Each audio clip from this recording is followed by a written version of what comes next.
Police এবং তৃণমূল গন্ডগোল করলে গন্ডগোল হবে। মুসলিমরা ঈদ পালন করেছে, কোথাও গোলমাল হয়নি, কারণ হিন্দুরা গোলমাল করে না। আমরা সেদিন রাস্তায় থাকবো, আপনারা গোলমাল করবেন না, শান্তিপূর্ণ হবে। ধ্বজ নিয়ে, জয় শ্রীরাম নিয়ে, রামচন্দ্রের ছবি নিয়ে, বাজনা নিয়ে, মৃদঙ্গ খঞ্চনি নিয়ে আমরা করব। আপনারা চুলকাতে আসবেন না। ওই একটা দিন আমাদের ছেড়ে দিন, গাড়িতে ধ্বজ থাকবে, বাড়িতে ধ্বজ থাকবে, মোটরসাইকেলে ধ্বজ থাকবে, হাই হ্যালো ছোড়ো, জয় শ্রীরাম বলো। আপনারা ওই দিন একটু তৃণমূলীরা আর পুলিশ একটু ঘরে থাকুন।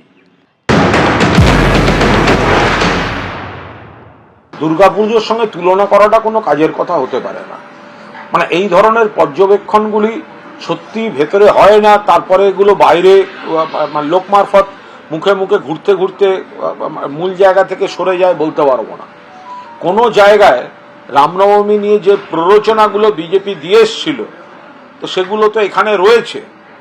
এখন কোর্ট যদি মনে করে থাকে দিয়েছে, তাদের দায়িত্ব যে এতজন যেতে পারবে এবং তাদের পরিচয়গুলো জানিয়ে রাখতে হবে। যারা অনুমতি পাচ্ছেন এবং ওই রুট দিয়ে যাওয়ার সময় অনুমতি পেয়ে ওই রুট দিয়ে যাচ্ছেন, যারা করছে তাদের পুরো পরিচয়গুলো জানিয়ে রাখতে হবে। তো সেক্ষেত্রে পুলিশ প্রশাসনের ক্ষেত্রে কেউ কোনো প্ররোচনা বা আপত্তিকর কাজ করলে একটা আইডেন্টিফাই করার ক্ষেত্রে একটা সহজ হবে। রবিবার রামনবমী, আর তার আগে তো হুঙ্কার হুঁশিয়ারি চলছে। আর এবার রামনবমীর মিছিলের জন্য হাওড়ার দুটো সংগঠনকে অনুমতি দিল কলকাতা হাইকোর্ট। হাওড়ার অঞ্জনীপুত্র সেনা এবং বিশ্ব হিন্দু পরিষদের রামনবমীর মিছিলে অনুমতি মিলল। ধাতুর তৈরি কোনো হাতিয়ার নিয়ে মিছিল করা যাবে না। দুটো সংগঠনের 500 জন করে মোট 1000 জনকে নিয়ে মিছিল করতে হবে। সংসদে পাশ ওয়াকফ সংশোধনী বিল, আর এরই প্রতিবাদে বিক্ষোভের জেরে তুলকালাম পরিস্থিতি পার্ক সার্কাসে। তীব্র যানজটেরও সৃষ্টি হয়েছিল।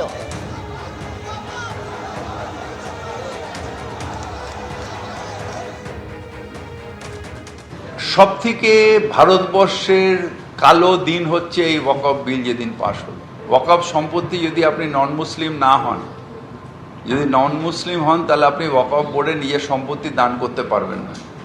তাহলে নন মুসলিম হলে ওয়াকফ বোর্ডে থাকবেন কি করে? পুরনো যে ফ্যামিলি, ইসলামিক ফ্যামিলি, তারা তো ডোনেট করেছে, ওয়াকফ করেছে আল্লাহ না। ট্রাস্টের মতন চলবে, সেখানে হাত দেওয়া যায় না।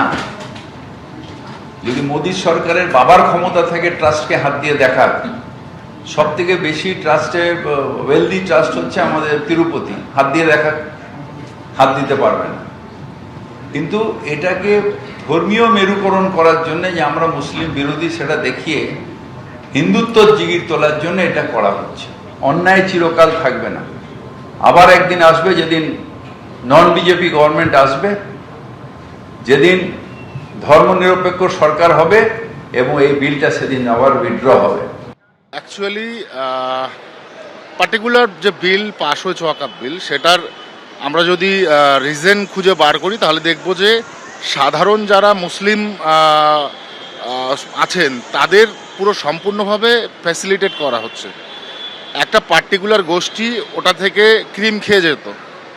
সেখানে সরকার যারা গরিব মেধা ছাত্র আছে, যারা গরিব মানুষ আছে, তাদের ফ্যাসিলিটির জন্য ওয়াকফ বিলকে আজকে সেভাবে তার বডি গঠন হবে সম্পূর্ণভাবে তৈরি করে দিয়েছে। আমি মনে করি one of the best verdict given by our government last 100 years later।